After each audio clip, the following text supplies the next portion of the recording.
Alors bonsoir Sébastien et Fred, est-ce que vous pouvez présenter dire le titre du film que vous présentez ce soir et votre nom? Alors donc le moyen métrage s'appelle Inoupilouk. Donc moi c'est Frédéric Dubreuil, je suis producteur du film. Et je suis Sébastien Bédé, le réalisateur du film. Et voilà, c'est tout. Très bien, donc le titre du film c'est Inoupilouk. Inoupilouk. Inoupilouk. C'est de l'inuit, c'est du groenlandais. Mais on dit pas, d'ailleurs faut pas dire ce que il faut ça pas veut trop dire en Ouais. fait ce que ça veut dire parce que c'est révélé dans le film à un moment plutôt vers la fin en fait. En tout cas c'est un mot qui spécifie les deux personnages principaux. Il y a 4 personnages principaux dans le film dont 2 Inuits. Et ce mot spécifie un peu leur caractère. Ils sont dénommés Inoupilouk dans le village du Groenland où ils vivent. Voilà, donc c'est 2 Inuits qui débarquent à Paris, pour pitcher très rapidement. Est-ce que vous pouvez nous expliquer la jeunesse du film et un peu le dispositif, parce qu'il me semble que c'est quand même assez particulier la façon dont ça s'est fait. Vous pouvez nous raconter un peu? C'est très particulier. Enfin, pour moi c'était complètement même inédit dans le sens où j'avais pas du tout prévu de faire un court-métrage aussi vite après le long-métrage qu'on a produit ensemble qui s'appelle Les Automnes 3 hivers.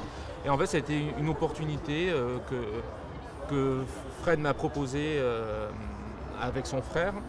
Je parle de son frère parce que son frère est un des initiateurs vraiment du projet. Le frère de Frédéric s'appelle Nicolas Dubreuil et il est guide au Groenland et il vit la moitié de l'année dans ce village d'où vient Ouliadan, qui est un des villages les plus excentrés du Groenland.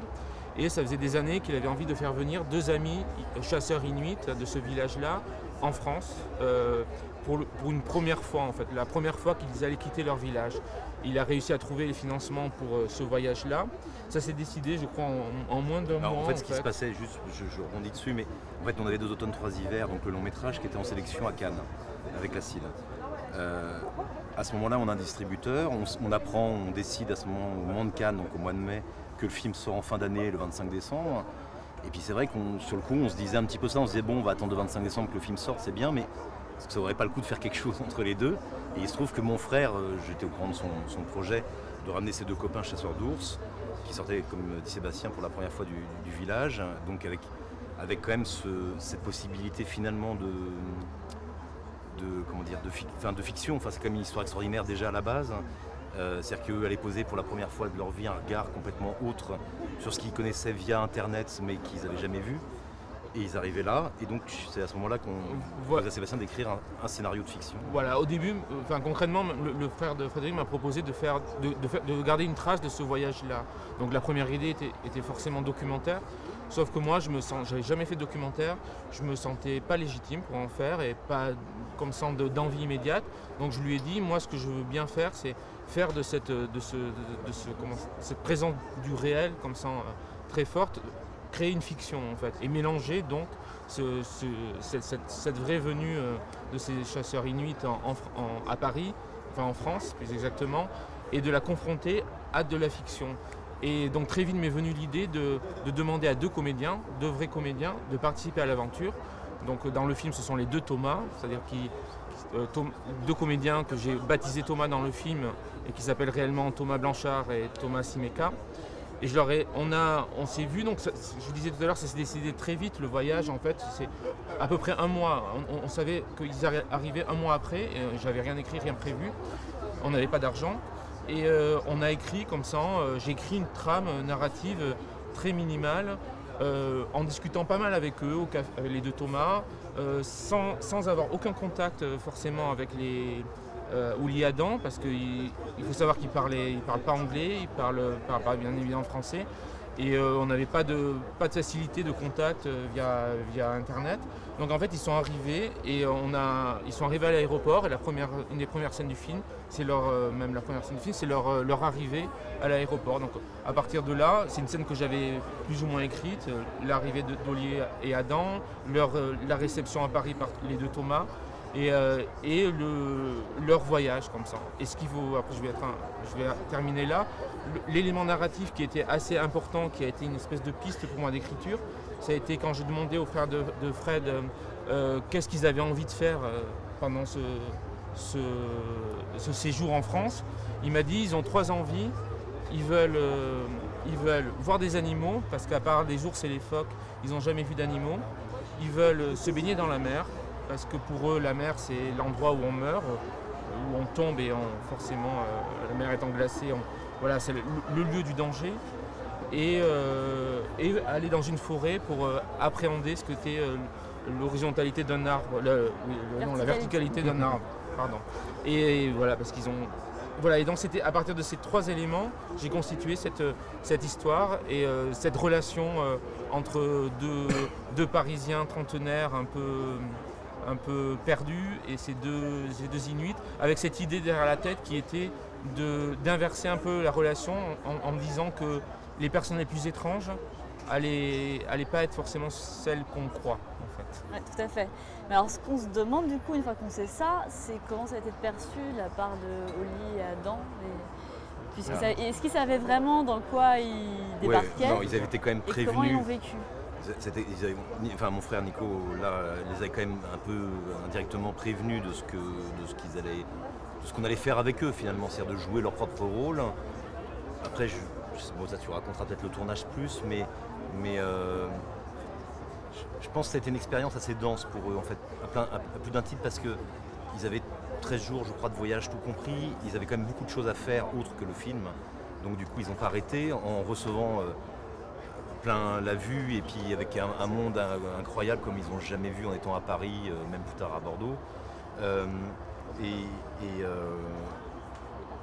Et ce qui est amusant, c'est qu'en fait ils ont projeté, il n'y a pas très longtemps dans le village avec mon frère, ils ont projeté le film au village. Donc il y a des gens qui faisaient 5 heures de traîneau pour venir voir la projection.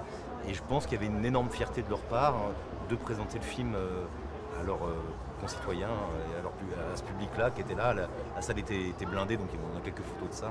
C'est un événement assez amusant. Après sur la réception, la façon de travailler avec eux. Bah, moi je dis souvent que ça a été...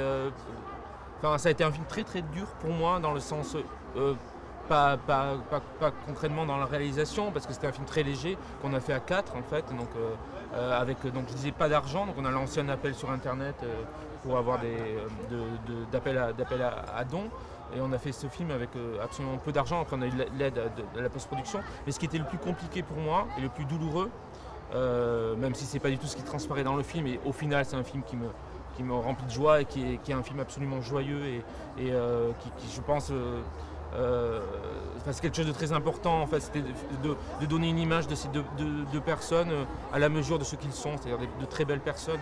Mais pour moi, ce qui me rendait absolument malheureux, c'était que c'était le voyage de leur vie et que quelque part on leur gâchait à plein de moments ce voyage, parce qu'on était là, on était une équipe hyper relou en disant il faut refaire ce plan, il faut aller, il faut speeder, il faut aller, voilà, même si c'était basé sur des moments qu'ils vivaient réellement. Pour créer de la fiction, je devais faire appel à un dispositif de cinéma qui impliquait de refaire plusieurs prises, ce à quoi ils étaient bien évidemment pas habitués. Donc il fallait tenir avec cette volonté de faire un film et en même temps de ne pas trop empiéter sur l'importance qu'était pour eux ce voyage.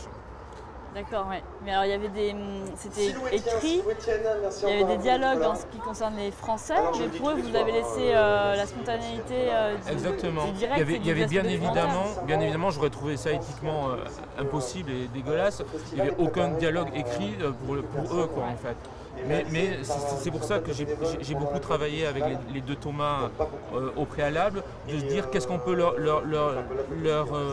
leur lancer pour créer une scène et amener le dialogue à un endroit précis. Donc c'était des pistes d'écriture, c'était pas l'improvisation à proprement parler, ce serait trop simpliste de dire improvisation, c'était une espèce d'impro, j'ai pas trouvé d'autres mots que ça, d'improvisation guidée quoi, extrêmement guidée. Voilà, pour les amener à des endroits précis, de parler de certaines choses et de chanter un morceau traditionnel, de parler des morts, de la façon dont ils enterraient leurs morts dans un cimetière, des choses comme ça qui était une volonté pensée, mais je ne savais pas comment j'allais arriver à ça en fait. Et en ça, le travail de comédiens des deux Thomas, pour moi, fait complètement partie de la mise en scène. Ils sont presque autant metteurs en scène que moi sur ce film. Est-ce que vous avez été surpris du coup de ce qui s'est passé? Est-ce qu'il y a des choses que vous attendiez pas, qui sont... Bien sûr, oui, parce que j'attendais pas grand-chose en fait. C'était vraiment une totale surprise, un saut dans l'inconnu en fait. très angoissant comme ça aussi le film. L'avantage de ne pas avoir beaucoup d'argent aussi, c'était qu'on se disait que le film, s'il était raté, il était raté. Et ça donnait une liberté totale, donc on pouvait tenter des choses. Bien évidemment, ils m'ont épaté parce que je ne les connaissais pas et que c'est des gens que j'ai envie de retrouver et qu'on va retrouver d'ailleurs prochainement. On l'espère. En tout cas, pour un prochain projet. Ouais. Est-ce que vous imagineriez faire l'inverse du coup? C'est ce qu'on s'apprête à faire en fait. Là, l'idée c'est de reprendre les mêmes personnages de fiction et les mêmes Oli Adam, les mêmes minutes aussi. Mais c'est les deux personnages de fiction, les deux Thomas qui vont aller au Groenland. Là c'est un projet de long métrage pour le coup. Et donc là on tourne logiquement, si tout se passe bien, en avril prochain. Au Groenland. Dans le village dans le dernier village de chasseurs d'ours du Groenland. C'est vrai qu'on a envie de voir ça en fait. Ça nous amène vers. Je pense qu'il y a d'ailleurs en prémisse, il y a quelques images comme ça dans Inupiluk, il y a quelques flashs du Groenland effectivement qui annoncent sur la fin du film. Sur la fin du film qui annonce un petit peu le. Une des dernières séquences du film, les deux Thomas quittent les deux Oli Adam qui part dans le métro pour partir en Suisse pour une conférence qu'ils faisaient réellement. Et il y a un dialogue où Oli Adam invite les deux Thomas à venir les rejoindre et voilà, donc c'est ce qu'on va faire et c'est ce qui était l'impulsion comme ça du film, du prochain film qui sera donc un long métrage.